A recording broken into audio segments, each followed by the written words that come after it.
சாயந்தரம் ஆனா போதுங்க, மழை அப்பப்போ கொஞ்சம் கொஞ்சமாக பெஞ்சிட்டு போகிறதுனால, இதுவரைக்கும் செடிக்கும் தண்ணி விடல, பில்லும் பிடுங்கல, உரமும் வைக்கல. அந்த மாரி இருந்ததுனால தாங்க காடு இப்போ இந்த மாரி ஆயிடுச்சு. ஒரு மழை பெஞ்சா போதுங்க, பில்லு எங்கே இருந்துதோ வருதுன்னே தெரியல.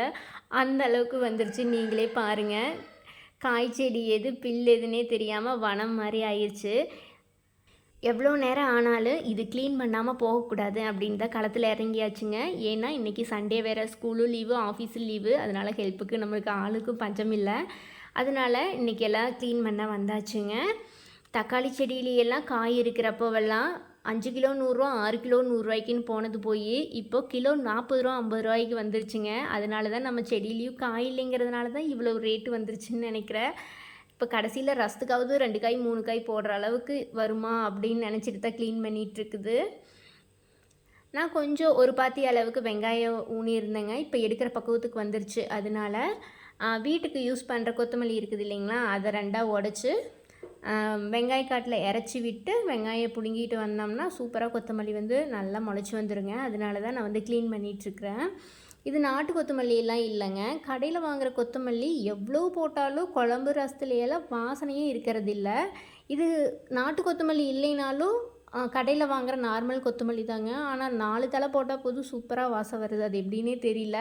அதனால இன்றைக்கி அந்த ப்ராசஸும் செய்கிற மாதிரி இருக்குது. நம்ம வெங்காய காட்டுக்கு மருந்து, உரமெல்லாம் எதுவுமே கொடுக்கலங்க. நம்ம வீட்டில் இருக்கிற ஆட்டுக்குப்பை, கடலை புண்ணாக்கு தான் விட்டோம்.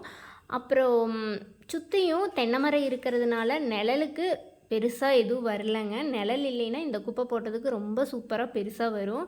சுற்றியும் தென்னை மரம் அந்த நிழலுக்கும் இந்த அளவுக்கு தான் காய் வந்தது. பெருசாக இல்லைனாலும் பரவாயில்ல, நம்ம வீட்டுக்கு ஆர்கானிக்காக இருக்குதே அப்படின்னு போதுங்கிற அளவுக்கு பிடுங்கியாச்சு. வெங்காய காட்டுலேயும் பில்லு 2-3 டைம் வெட்டியாச்சுங்க. இந்த மழை பெஞ்சதுக்கு நல்லா வரவும் ஆரம்பிச்சிருச்சு. அதனால் வெங்காயத்தை எடுத்து அப்படியே பில்லையும் பிடுங்கி விட்டு க்ளீன் பண்ணியாச்சு.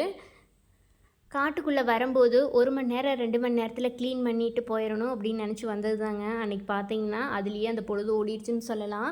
வேலை என்னமோ பார்த்தா கொஞ்சமாக தாங்க இருக்குது, ஆனால் நேரம் ஓடிடுதுங்க. என்ன பண்ணுறது, விவசாயிலாம் இருந்தால் இப்படி தாங்க. ஆள் பற்றாக்குறைக்கும் இந்த மாதிரி இருந்துச்சுன்னா ஆளுங்களும் எப்படி வேலை செய்வாங்க. பில்லெல்லாம் அதிகமாக இருக்குது, எப்படி நேரம் போகுதுன்னே தெரியலேன்னு காட்டுக்காரன்னு சொல்லவே முடியாதுங்க. எப்படியோ க்ளீன் பண்ணி கொத்தமல்லியும் விதைச்சாச்சு. பக்கத்துலேயே கத்திரி செடி இருந்ததுங்க. எண்ணெய் கத்திரிக்காய் குழம்புக்கு பிஞ்சு கத்திரிக்காயை போச்சா அவ்வளோ சூப்பராக இருக்குது. அதையும் பொரிச்சிட்டு வெங்காயத்தையும் எடுத்துகிட்டு வீட்டுக்கு வந்தாச்சு.